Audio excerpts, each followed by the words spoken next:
testament est écrit par Jésus. Mais celui qui est ressuscité, c'est Christ. I surrender all to you. Donc on ne peut pas arrêter l'héritier parce que Jésus n'est jamais revenu à la vie. Mais Christ est ressuscité. Withholding nothing. I surrender all to you. Cela ne concerne pas l'âge physique. C'est la maturité dans les choses, dans la compréhension des choses spirituelles. Withholding nothing.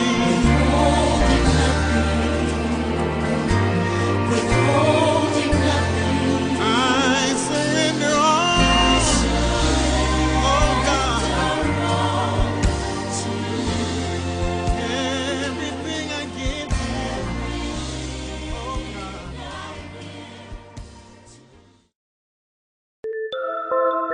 Abonnez-vous sur votre chaîne Prophète John Timanga TV. Vous serez édifiés.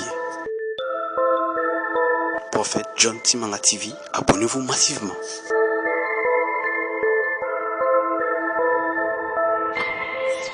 Après son décès, il n'y aura pas de cafouillage. Parce qu'un avocat ou un juge viendra avec le testament bien sûr légalisé. Il va lire testament érigé par monsieur tel tel en date 2, légalisé en date 2. Il est dit dans ce testament concernant ma parcelle de Gombe, je lègue cela à Kasongo. Ma parcelle de Montfléry, je lègue cela à Pité. Ma parcelle de Bruxelles, je lègue cela à Précieux. Et ma parcelle des États-Unis, je lègue cela à Prince. Et mon entreprise sera dirigée par mon épouse. Le nom est cité. Si les noms sont cités dans un testament légal, personne ne peut s'y opposer. Et chaque membre cité va entrer en toute facilité en possession de ce qui est écrit dans les testaments. De plupart de nos parents meurent sans le Saint Testament parce qu'ils n'ont rien à léguer. Répète ça.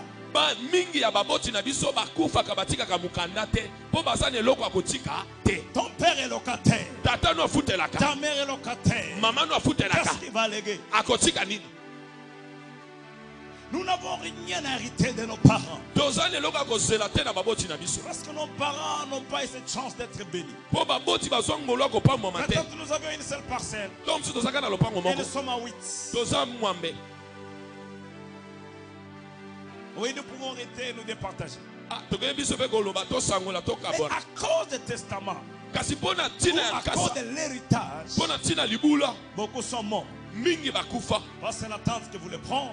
C'est l'oncle qui voulait prendre. Les enfants se sont opposés.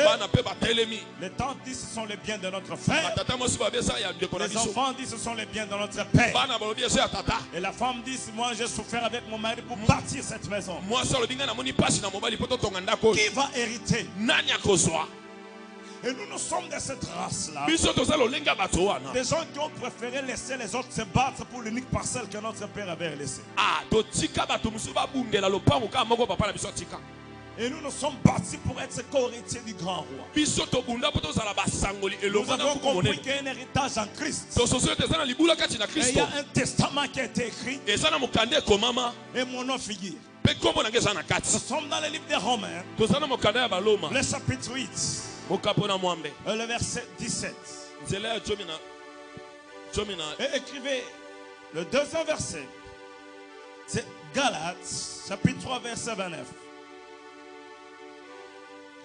Romains 8, 17. Écrivez, puis ensuite vous écrivez Galates 3, 29. Et après nous allons lire Galates 4, 1 à 7. Aujourd'hui je vais vous donner beaucoup de versets. Et à la fin, nous allons lire Hébreux chapitre 9, verset 15. Tu as trouvé Romains? Allez-y, lire Romains 8, 17. Lisons au nom du Seigneur Jésus-Christ. Or, si nous sommes enfants, nous sommes aussi héritiers, héritiers de Dieu et co-héritiers de Christ. Si toutefois nous souffrons avec lui, afin d'être glorifiés avec lui. Asseyons-nous. Nous sommes co-héritiers de qui? De Christ. Lisez Galates 3, 29.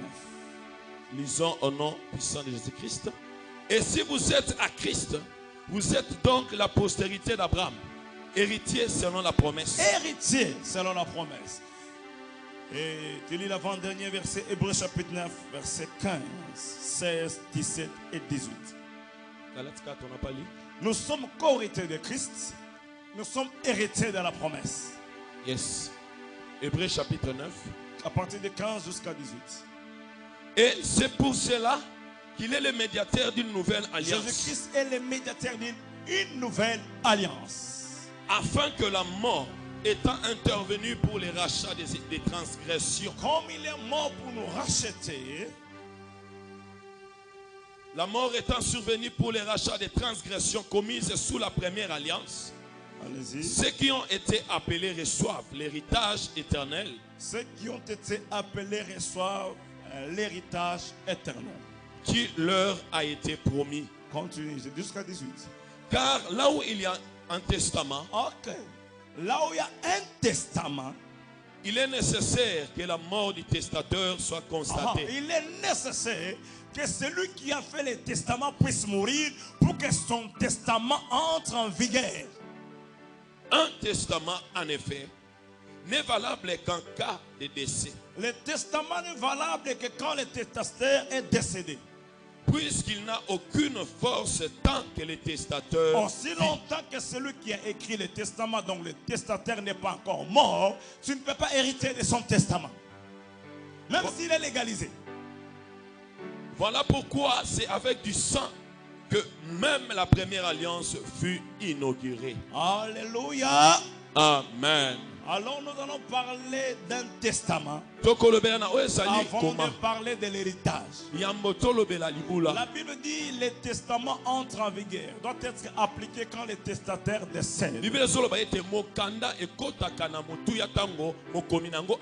Chaque fois quand je lis ces versets, je glorifie le Seigneur Jésus-Christ parce qu'il est mort. Et vous savez que tout ce que le diable peut dire, tout ce qu'il peut signer comme ordonnance loi, toutes les lois que le diable a établies, même si ces lois sont légalisées, le testament du diable n'entrera jamais en vigueur parce qu'il n'est jamais mort.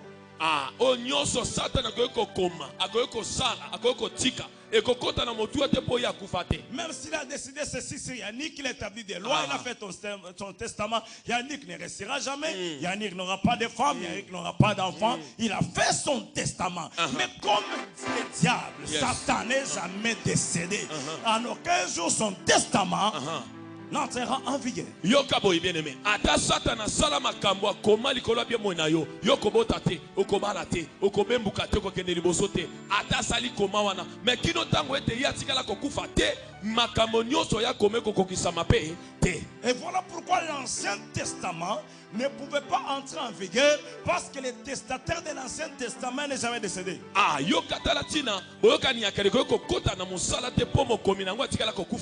Parce qu'il a écrit l'Ancien Testament sur la montagne tout en étant invisible. Mais quand il est devenu, il s'est fait chair, il est devenu visible. Il devrait écrire un second testament. Le premier testament est un testament dans l'ombre. On avait difficile à lire les testaments dans l'ombre. Parce que l'ombre n'a pas de couleur. Même quand tu es habillé en rouge, en rose, en noir, en blanc, l'ombre est toujours sombre. C'est un testament qui est difficile à être déchiffré. Il a fallu que Jésus-Christ puisse prendre la chair. La Bible dit tu n'as voulu une offrande ni holocauste, mais tu m'as fait formé un corps. Il a eu un corps. Il est mort sur la croix. En mourant sur la croix, le second testament de la nouvelle alliance est entré en vigueur. Comme le testament de Jésus est entré en vigueur, tous les héritiers doivent hériter. Nous n'héritons pas de Jésus, mais nous héritons du Père. Parce que le premier testament est écrit par les pères. Le deuxième testament est écrit par les pères, mais manifesté par les fils. C'est le fils qui devrait mourir et ressusciter pour que son testament entre en vigueur. Mais là, ça devient compliqué, Pasteur Moïse. Pour que le testament entre en vigueur, il faut que le testateur décède. Et là, nous sommes en face d'un testateur qui est mort. Effectivement, on a lu son testament. Les héritiers sont entrés en possession de leur héritage. Et 3 jours après, le testateur est revenu à la vie. Il est ressuscité. On va annuler la lecture du testament. Les héritiers vont perdre leurs droits parce que le testateur est revenu à la vie, où il garde possession. Mais comme on avait constaté les décès d'une manière juridique, automatiquement son testament entre en vigueur et il est immuable. Et je vais t'enseigner comment le testament était constaté d'une manière juridique. Quand Christ mourait sur la croix, on a fait assister 3 institutions. Il y avait l'institution coutumière, il y avait l'institution religieuse, et il y avait l'institution juridique représentée par Ponce Pilate, qui était le gouvernement, le gouverneur, qui était le ministre de l'état civil. De la présence du gouverneur atteste les décès. Nous sommes d'accord? Yes. Donc il est mort. Et quand on l'enterre, on va sceller son tombeau pour dire que le mort ne revient pas à la vie. Automatiquement, son testament est accepté. Mais 3 jours après, ce n'est pas lui qui va rouler la pierre. C'est l'ange qui roule la pierre. Et le testataire sort. Mais quand le testataire sort, il ne sort pas comme testateur. Parce que le testataire est déjà mort. Alors j'ouvre une parenthèse pour le pasteur Beriki. Le testament est écrit par Jésus. Mais celui qui est ressuscité, c'est Christ. Donc on ne peut pas arrêter l'héritier. Parce que Jésus n'est jamais revenu à la vie. Mais Christ est ressuscité. Jésus a été formé dans le ventre de Marie. Mais Christ a été formé dans les profondeurs de la terre. C'est écrit dans le livre des psaumes que mon corps n'était point caché quand il me formait dans les profondeurs de la terre. Jésus est mort. Jésus c'est la chair. Mais celui qui est ressuscité c'est l'esprit. Christ c'est l'esprit. Voilà pourquoi nous ne sommes pas des Jésus, mais nous sommes des chrétiens. Nous avions hérité de Jésus, mais nous demeurons en Christ pour garder ce que nous avions hérité de Jésus. Parce que nous héritions comme des fils dans la chair de notre Père qui est 100% homme Jésus. Mais Christ est 100% Dieu. Mais ce soir je veux te faire rentrer. De faire rentrer dans la Christologie. Parce que là où il y a un testament, il y a un sacerdoce et il y a un prophète. J'enseigne. C'est une convention, j'enseigne. Nous avions un testament. Nous voyons, là nous avons la connotation juridique. Et quand on parle du testament, le testament n'est pas lié à l'ecclésia. comme religion. Le testament est lié à l'ecclésia comme au royaume. Parce que l'église, de l'hébreu qui veut dire ecclésia, ça signifie mise à part d'un gouvernement. Donc ecclésia a une connotation juridique et religieuse. Oui, quand nous héritons, l'héritage n'est pas religieux. J'explique clairement. Donc l'héritage, nous n'héritons pas comme des religieux chrétiens, mais nous héritons comme le fils du royaume. Parce que quand Jésus est venu, il a ramené le royaume de cieux. Mais il n'a pas amené une église de Jésus. Il est venu, il parlait du message du royaume. Et là où il y a un royaume, il y a un roi, il y a une institution juridique. Parce qu'on ne peut pas être roi si on n'est pas légal. Donc l'onction que Christ a reçue dans Ésaïe 61, premièrement l'onction royale. Voilà pourquoi on appelle les rois de gloire. Et nous sommes les co-héritiers de Jésus, non comme sacrificateur. Nous ne sommes pas co-héritiers de Jésus comme sacrificateur. Mais nous sommes les co-héritiers du grand roi. Nous sommes co-héritiers du roi et non des sacrificateurs. Mais notre thème, nous parlons de l'héritage et de la succession. Par la royauté, nous sommes héritiers. Mais dans la succession, nous sommes en face d'un sacrificateur. Nous entrons dans la succession par rapport au sacerdoce. Nous sommes héritiers par rapport à la royauté. Parce que la Bible dit, nous sommes les co-héritiers du grand roi qui est Jésus. C'est-à-dire co-héritier. Je prends l'exemple de maman Rebeni, Debo, Hervé et Trésor. Nous avons un dossier au parquet aujourd'hui. Leur père est décédé. Il a le Saint-Testament. Rebeni ne peut pas dire c'est mon héritage. Debo ne peut pas dire c'est mon héritage. Trésor ne peut pas dire c'est mon héritage. Debo est co-héritier de Trésor. Trésor est co-héritier de Rebeni. Rebeni est co-héritier d'Hervé. Donc cet héritage appartient à 4 personnes au même niveau. Si chacun va avoir $2, c'est équitable et égal. Vous comprenez? Maintenant, Jésus-Christ est l'héritier principal du Père. Et je vais ouvrir une parenthèse très importante. Jean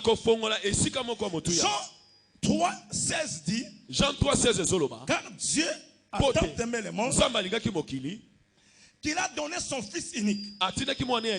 Jésus était fils unique avant la croix. À la résurrection, il n'était pas fils unique. Parce que la Bible dit, nous sommes les co-héritiers du grand roi. Quand Christ est revenu à la vie, nous héritons ensemble avec lui. Nous sommes rachetés en Christ. Et on nous appelle les fils de Dieu. Avant la croix, il est le fils unique. Après la croix, nous sommes co-héritiers du grand roi. Mais nous n'héritons pas comme des esclaves, mais nous héritons comme les rois. Nous sommes co-héritiers. Nous héritons ensemble de la même façon, de la même manière, avec les rois. Maintenant, essayons de réfléchir comment et de quoi est constitué l'héritage du roi. Les rois n'héritent pas de n'importe quoi. Le roi a un grand héritage. Toi et les rois, vous héritez de la même façon. Ce n'est pas l'héritage des médiocres, mais c'est l'héritage du roi. Ce n'est pas l'héritage des médiocres, mais c'est l'héritage d'un roi. Amenez le prophète de l'autre côté, le frère de l'autre côté. Il y a une place pour vous là-bas. Vous comprenez? Donc nous sommes co-héritiers de Christ comme roi. Un non comme sacrificateur. Pendant les sacerdoces, il n'y a pas l'héritage. Mais dans les sacerdoces, il y a la succession. Alors, parlant de l'héritage, toi, tu es co-héritier de Christ. Donc, tu dois recevoir la même dimension, la même quantité, la même grandeur de l'héritage que Christ doit posséder. Toi en tant que chrétien. Et la Bible dit, notre Dieu là, qui est l'héritier principal, l'or et l'argent lui appartiennent. Et notre Dieu co-héritier de la personne qui a dit tout, pouvoir m'a été donné. Et la même personne a dit l'or et l'argent m'appartiennent. Donc un chrétien n'a pas l'autorisation de mourir pauvre. Cette convention parle aujourd'hui comment les chrétiens sont devenus pauvres par faute des prédicateurs. Parce que le chrétien n'a jamais compris qu'il est le co-héritier de Christ. Non, pour te faire bien comprendre, le père de Christ c'est qui? C'est Dieu le Père. Il dit j'ai un fils unique à qui je donne tout mon héritage. Nous parlons maintenant du bien de notre Dieu le Père. Dans le monde entier lui appartient l'or, l'argent, diamant, chrysolite, topaz, toutes les richesses du monde appartiennent au Père. Et le Père va donner cela au Fils. Et le Fils nous adopte pour faire de nous des co-héritiers de Christ. Toutes les richesses du monde appartiennent aux chrétiens. Yes. Toutes les richesses du monde appartient aux chrétiens. Mais qu'est-ce qui fait que les chrétiens soient pauvres? Lis maintenant Galates 4. La Bible dit ceci. Avant que tu trouves, je vous donne déjà l'idée. Dit aussi longtemps que l'héritier est un enfant, il ne diffère à rien d'un esclave. Galates chapitre 4. Lis d'abord 7. Il dit quoi? Ainsi tu ne plus esclave, mais fils. Et si tu es fils, tu es aussi héritier par la grâce de Dieu. Ok. 1. Or, aussi longtemps que l'héritier est enfant, je dis qu'il ne diffère en rien d'un esclave. Il n'est pas différent d'un esclave. Quoi qu'il soit le maître de tout. Bien qu'il soit le maître, c'est à lui que tout appartient. Mais se retrouve esclave. Et je vais vous donner, trouve-moi un verset là. Ça doit être Ecclésiaste. Là on voit les princes sur les chevaux. Ecclésiaste 17. On trouve les esclaves sur les chevaux et les princes en train de marcher à pied.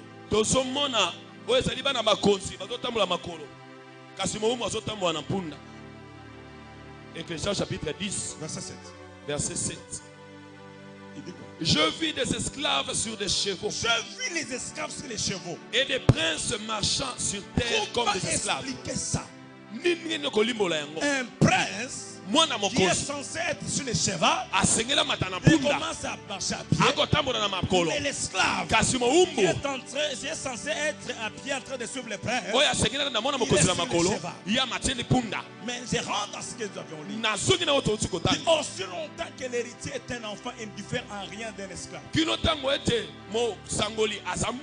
la Bible parle de l'enfance, cela ne concerne pas l'âge physique. C'est la maturité dans les choses, dans la compréhension des choses spirituelles. Parce qu'un enfant ne connaît pas ses droits. La Bible dit bien qu'il soit le maître de tout, mais il ne diffère en rien d'un esclave, parce qu'il ne sait pas revendiquer ses droits. Aujourd'hui, des chrétiens souffrent parce que quelqu'un d'autre est devenu maître de leur bien. Le loba Christo basomona pasi Mon objectif à travers cette convention, c'est de posséder tout celui qui a pris possession de ton héritage. Les chrétiens aujourd'hui marchent à pied. Les esclaves sont en train de marcher sur les chevaux. Il y a les gens qui ont pris possession des choses qui vous appartiennent. Tu peux hériter d'une parcelle, maintenant jamais te bénéficier de cette parcelle. Tous les locataires qui entrent ne payent jamais. Tu changes de locataire, ça ne paye pas. Physiquement, tu as les documents, mais spirituellement, la parcelle ne t'appartient pas.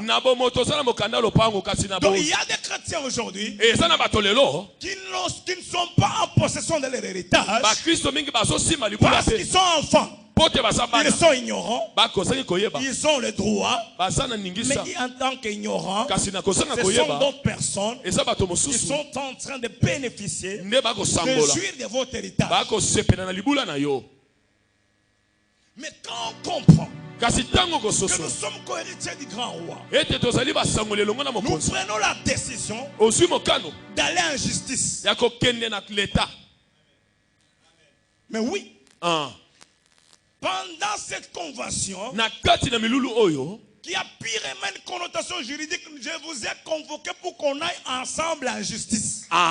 Nous allons aller en justice devant les juges. Chacun va réclamer son héritage. Et chacun de nous va rentrer en possession de son héritage. Même si c'est depuis ton père que l'héritage de ta famille a été volé. Même si depuis ton arrière-grand-père que l'héritage de ta famille a été volé. Mais toi tu es révélé. Tu vas partir en justice comme descendant et co-héritier du grand roi. Pour réclamer ton héritage. Et je bénis Dieu parce que la nuit quand je priais, et au lieu de prier avec moi, je disais Amen. J'ai dit à Dieu depuis 5 heures que je viens installer en ce lieu. Pendant le temps de la convention, ce n'est pas la parcelle de maman, toi et ses enfants. C'est tout un tribunal qui est déjà érigé. J'ai dit à Dieu pendant ces 4 jours, j'installe un tribunal ici. Et dans ce tribunal, j'ai convoqué un juge. Les avocats sont venus. Et les témoins sont venus. Depuis 5 heures, il y a un tribunal ici. Donc vous qui êtes invités, vous êtes venus comme des plaignants, réclamez vos droits. Et les juges vont vous faire rentrer dans vos droits. Je rentre dans la Bible. Je vais maintenant nommer les gens qui sont dans ce tribunal. La première personne qui est dans le tribunal, c'est moi et toi.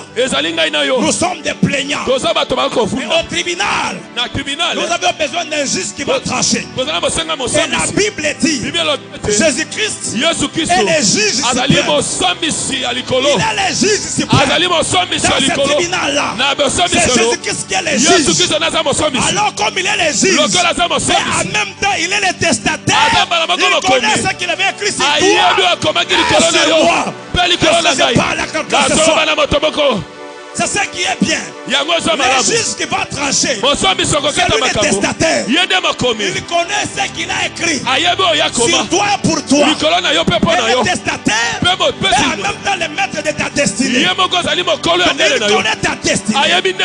Il est le testataire et en même temps il est le juge. Ça c'est la première dimension. Et dans le même tribunal, nous avons un avocat.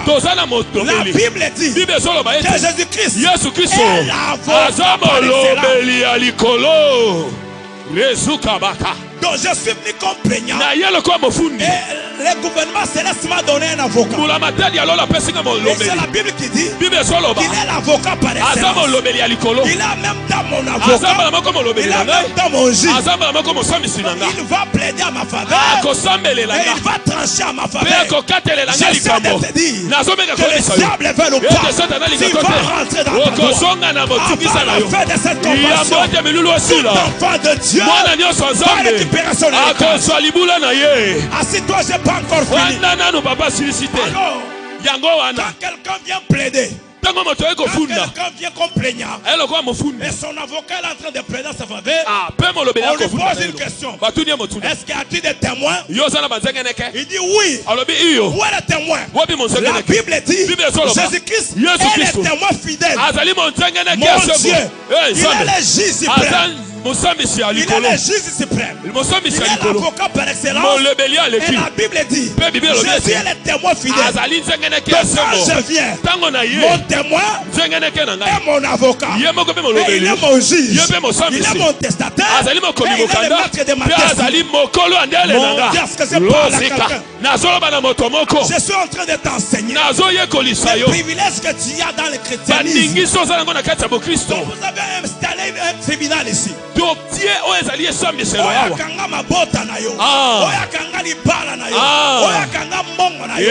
Lelo toke na procès. Alors Yesu ayebi nini oya pesa yo, na nini oya pesa yo te.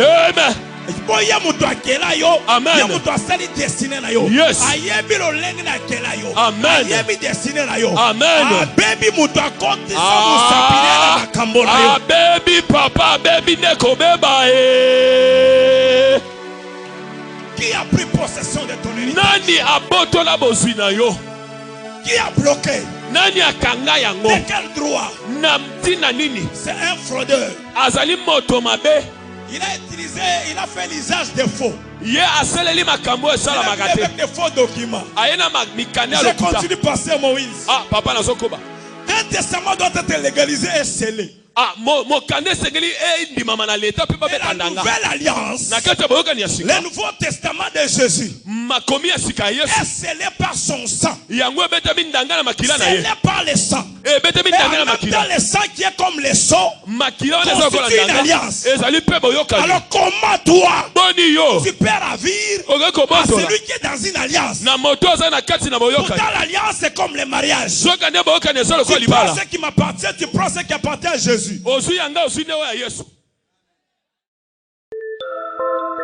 Abonnez-vous sur votre chaîne Prophète John Timanga TV. Vous serez édifiés. Prophète John Timanga TV, abonnez-vous massivement.